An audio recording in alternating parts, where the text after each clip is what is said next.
Damos comienzo a un nuevo comentario bíblico expositivo. Servidores de Dios. Quien te habla es Manuel Cornejo. En esta ocasión estaré compartiendo sobre el libro de Job, capítulo 39 y versículo 1, donde dice: ¿Sabes tú el tiempo en que paren las cabras monteses? ¿O mirates tú las siervas cuando están pariendo? Estaré también compartiendo en cuanto a la Biblia Estándar Americana 1995, donde dice: ¿Sabes a qué hora dan a luz las cabras montesas? ¿Observas el parto del venado? Comienza diciendo: ¿sabes el tiempo para ir a ellos y brindarle tu ayuda en su arduo trabajo? Ya que no está hablando aquí de las cabras montesas de la peña, que ellas habitan en peñascos altos y escarpados donde nadie puede entrar. Y prueba de ello es lo que nos dice en el primer libro de Samuel, capítulo 24 y versículo 2, donde dice: Y tomando Saúl 3000 hombres, escogidos de todo Israel, fue en busca de David y de sus hombres, por las cumbres de los peñascos de las cabras monteses. Y también el Salmo 104 y versículo 18 dice: Los montes altos para las cabras montesas, las peñas madrigueras para los conejos. Así pues, producir, lo cual hace una gran dificultad, como está implícito, por ejemplo, en el Salmo 29 y versículo 9, donde dice: Voz de Jehová, que desgarra las encinas y desnuda los bosques. En su templo todo proclama su gloria. Y también está señalado por los filósofos en el que no tienen ayuda de los hombres, sino solamente de parte de Dios. Sigue diciendo: cuando las siervas paren, cuando Dios por su instinto secreto los dirige a ciertas hierbas llamadas seseli, que, como informan los naturalistas, acelera y también ayuda a adelantar su nacimiento. Continúa ahora con el versículo 2, donde dice: ¿Contates tú los meses de la preñez y sabes el tiempo cuándo ha de parir? También dice: ¿puedes contar los meses que cumplan? ¿O sabes el tiempo en que dan a luz? Nótese que un animal tan salvaje como es la cabra montés, estos secretos de la naturaleza serían difíciles de observar y también de anotar, ya que en la época de Job probablemente nadie había hecho de tales temas un objeto de investigación. También le dice: ¿o sabes el tiempo en que dan a luz? Esto sería menos difícil de observar, ya que la época de reproducción de la mayoría de los animales salvajes se conoce en el país que lo produce. Continúo ahora con el versículo 3, donde dice: se encorvan, hacen salir sus hijos, pasan sus dolores. También dice: se arrodillan, dan a luz a sus crías, se libran de sus dolores de parto. Comienza diciendo: se inclinan, siendo enseñados por un instinto divino a disponerse en la postura que sea más adecuada para su nacimiento seguro y fácil, ya que ellos dan a luz a sus crías, a saber, con gran dolor, siendo casi desgarradas con el parto, como la palabra significa, o sin ninguna de las ayudas que suelen tener las bestias domésticas. También dice sus penas, es decir, sus jóvenes y sus penas juntas, o, aunque cuya partícula se entiende a menudo como remitan o guarden sus penas, es decir, aunque en lugar de acariciar y promover sus penas, lo que deberían hacer para su propia comodidad y seguridad, totalmente las obstaculizan y así aumentan su propio peligro. Sin embargo, la buena providencia de Dios para con ellos están capacitados para dar a luz, como se dijo anteriormente. Continúa ahora con el versículo 4, donde dice: sus hijos se aferran, crecen con el pasto, salen y no vuelven a ellas. También dice: su descendencia se fortalece, crece en campo abierto, se van y no vuelven a ellos. Sus crías son de buen agrado, es decir, saludables y fuertes. El libro de Daniel, capítulo 1 y versículo 10 dice: y dijo el jefe de los eunucos a Daniel: temo a mi señor, el rey, que señaló vuestra comida y vuestra bebida, pues luego que él vea vuestro rostro más pálido que lo de los muchachos que son semejante a vosotros, condenaréis para con él, rey, mi cabeza. Así pues, crecen con maíz, más bien, crecen al aire libre o al aire en completa libertad. Salen y no vuelven a ellos, abandonan sus madres antes de tiempo y salen para mantenerse a sí mismos, una indicación de salud y también de fuerza. Continúa ahora con el versículo 5, donde dice: ¿quién echó libre al asno montés y quién soltó sus ataduras? También dice: ¿quién envió libre al asno salvaje? ¿Y qué soltó las ataduras del burro veloz? Comienza diciendo: ¿quién ha dejado libre al asno salvaje? Es decir, ¿quién le ha dado esta disposición que ama la libertad y evita y odia esa sujeción que otras criaturas soportan tranquila y contentamente? Sigue diciendo: ¿quién soltó las ataduras del asno montés? Lo cual, por otro lado, no debe entenderse privadamente, como si Dios le quitara las ligaduras que los hombres le habían puesto, pero negativamente, que le impiden recibir las ligaduras y someterse al servicio del hombre. ¿Quién lo ha hecho tan intratable e ingobernable? Pero note que lo que es más extraño, porque los asnos criados en casa son muy mansos y manejables. Continuar con el versículo 6, donde dice: al cual yo puse casa en la soledad y sus moradas en lugares estériles. También dice: a quien di el desierto por hogar y la tierra salada por su morada.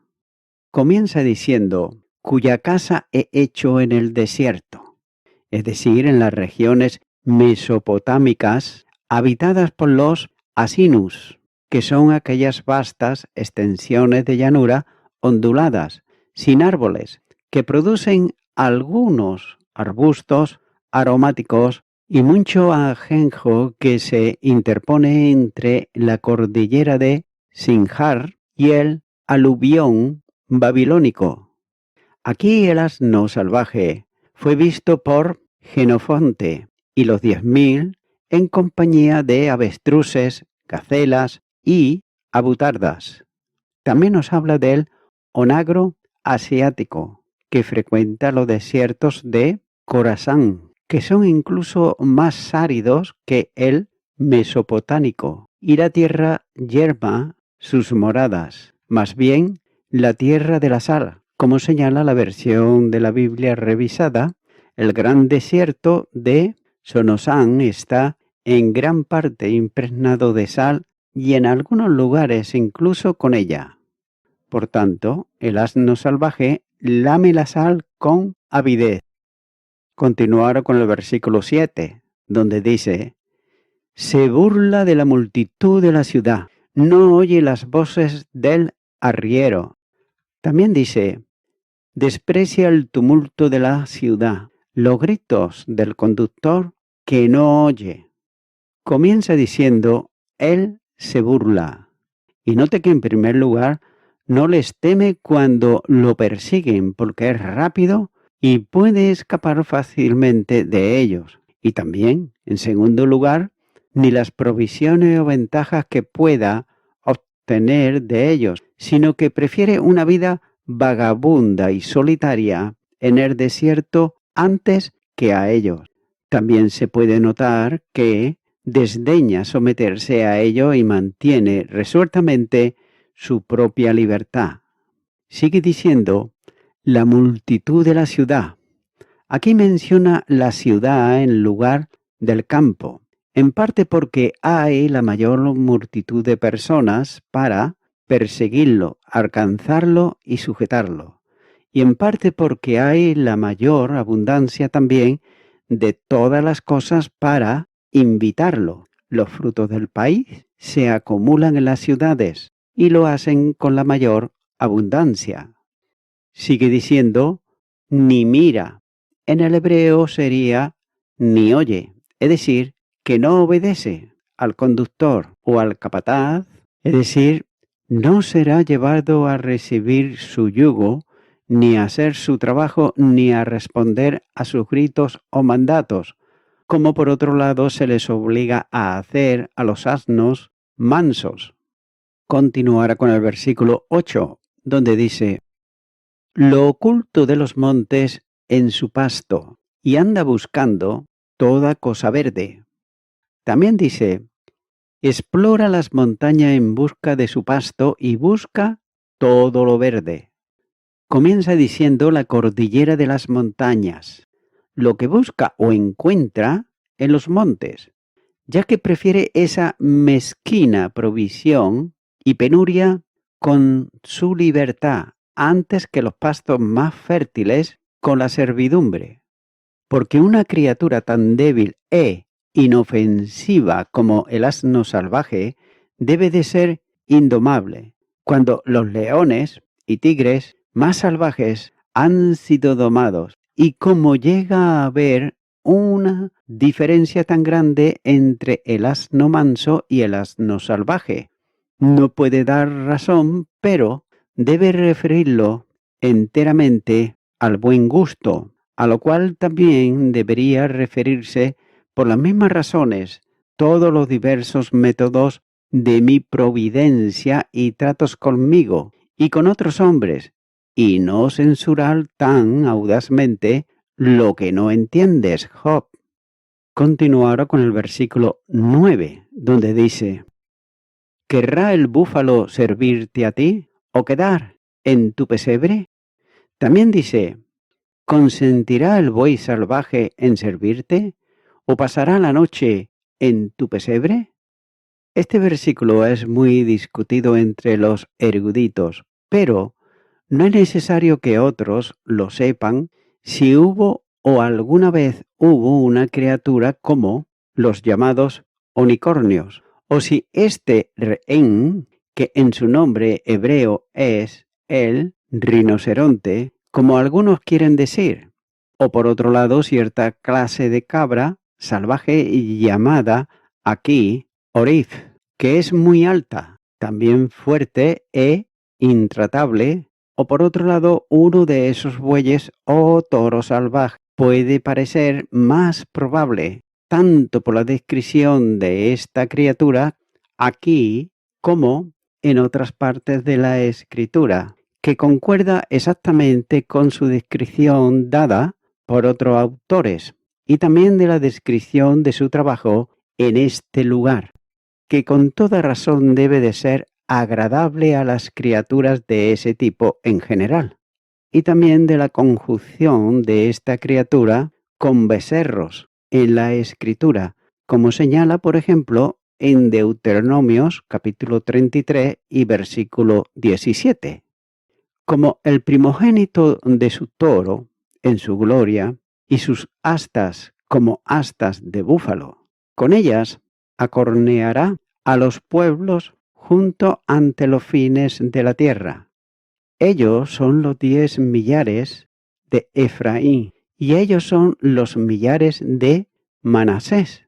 Y especialmente como dice en el libro de Isaías capítulo 34 y los versículos 6 y 7, donde dice, llena está de sangre en la espada de Jehová, engrasada está la grosura de sangre de corderos y de machos cabríos, de grosura de riñones de carneros, porque Jehová tiene sacrificios en Bosra y grande matanza en tierra de Edom, y con ellos caerán búfalos y toros con becerros, y su tierra se embriagará de sangre, y su polvo se engrasará de grosura.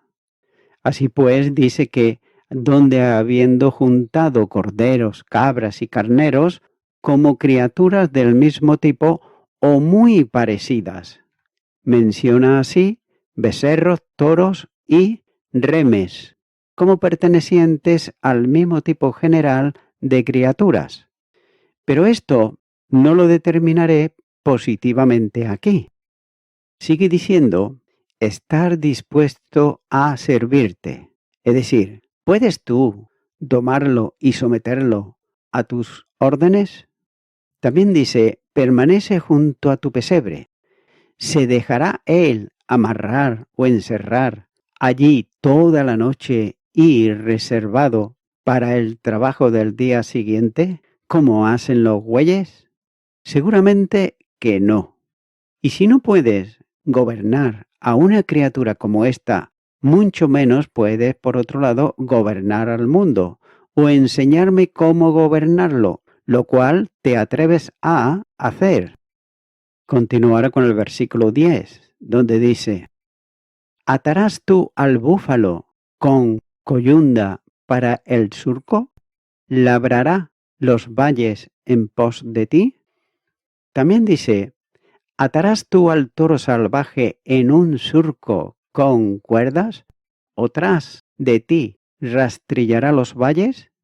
Comienza aquí diciendo en el surco, es decir, en tu campo surcado por una metomonía o para, como se usa a menudo, como por ejemplo en Génesis capítulo 11 y versículo 4, donde dice, y dijeron, vamos, edifiquémonos una ciudad y una torre cuya cúspide llegue al cielo, y hagámonos un nombre, por si fuéramos esparcidos sobre la faz de toda la tierra. El libro de Levíticos, capítulo 16, versículo 22, dice, y aquel macho cabrío llevará sobre sí todas las iniquidades de ellos a tierra inhabitada, y dejará ir al macho cabrío por el desierto. Y también este libro de Job, capítulo 24 y versículo 5, dice, he aquí, como asnos monteses en el desierto, salen a su obra madrugando para robar. El desierto es mantenimiento de sus hijos.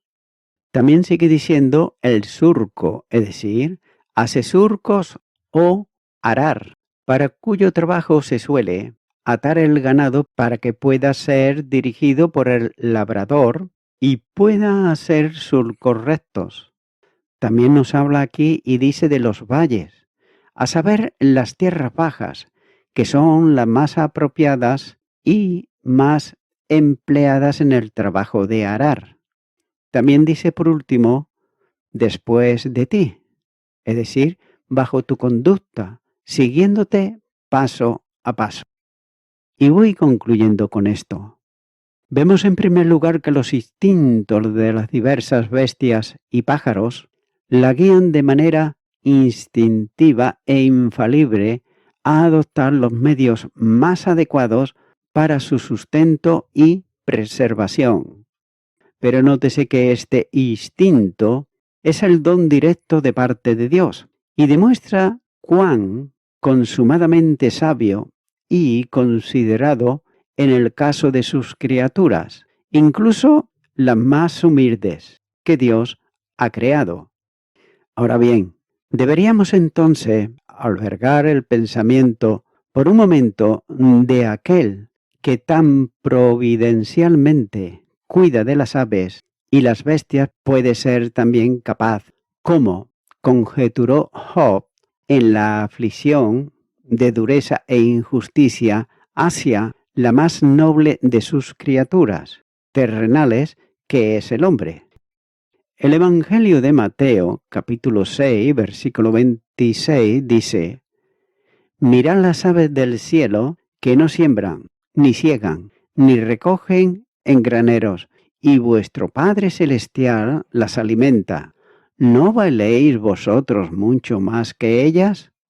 Amigo y amiga oyente, Dios proporciona absolutamente todo lo necesario para que el ser humano tenga de todo para subsistir, dándonos sustento, dándonos vestidos y también muchas comodidades. La pregunta que muchos se hacen es la siguiente: entonces, ¿por qué existe el hambre? ¿Por qué existe la pobreza? ¿Y por qué existe la injusticia? Mi amigo, mi amiga oyente, si existe esto es por causa del pecado del hombre. Es decir, ese hombre mismo que hace esas cosas, la mayoría de las veces, por no decir todas, no le pide a Dios su parecer cuando está subyugando a su semejante, es decir, a personas que son exactamente igual que él o que ella. No lo hace. Alguno dirá, por otro lado, también, bueno, es que esto siempre fue así, es la ley del más fuerte. Pero téngase en cuenta que la realidad es que fue desde el comienzo en que Adán y Eva pecaron en contra de Dios. Anteriormente no fue así, sino que había una directa comunión de Adán y Eva con Dios. Pero cuando pecaron y desobedecieron a Dios, esta comunión con Dios se rompió por causa del pecado.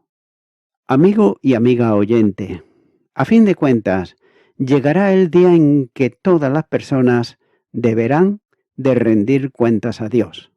Esto no te quepa la menor duda. Pero sin embargo, ahora tú puedes venir a Jesucristo en arrepentimiento por tus pecados. La misma palabra de Dios nos dice en Romanos capítulo 5 y versículo 1: Justificados pues por la fe, tenemos paz para con Dios por medio de nuestro Señor Jesucristo. Mi amigo, mi amiga oyente, la salvación es por medio de la fe en Jesucristo y es por su justicia, repito, por su justicia, no por la nuestra, que Él nos justifica a Dios cuando hemos creído en su obra redentora. Es por ello que mi amigo, mi amiga oyente, te animo ahora a que ores conmigo sin más demora y recibe a Jesucristo en tu corazón y di conmigo: Señor Jesucristo, vengo a ti en arrepentimiento, pidiéndote perdón por todos mis pecados y todos mis delitos. No soy mejor que esas personas que oprimen a sus semejantes, que roban, que adulteran, que mienten y tantas cosas. Pero me arrepiento de todo ello. Te abro mi corazón ahora y te recibo a ti, Señor Jesucristo, como mi único Salvador. Quiero darte gracias en tu nombre. Amén.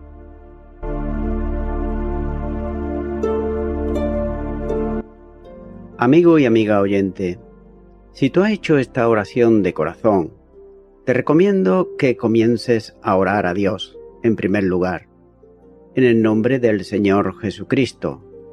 Orar a Dios no es rezar, sino que es hablar con una persona. También te recomiendo que leas la palabra de Dios y lo hagas a diario. Comienza, por ejemplo, con el Nuevo Testamento. Y también, por último, te recomiendo que para que puedas crecer espiritualmente, te congregues en una iglesia cristiano-evangélica, donde se predique, se enseñe y se practique la sana doctrina y la palabra de Dios. Congrégate ahí y con el tiempo podrás crecer espiritualmente y también servir al Señor Jesucristo. Que Dios te bendiga. Y a toda la audiencia, nuevamente ya me estoy despidiendo de todos ustedes y será hasta el próximo programa. Que Dios os bendiga a todos.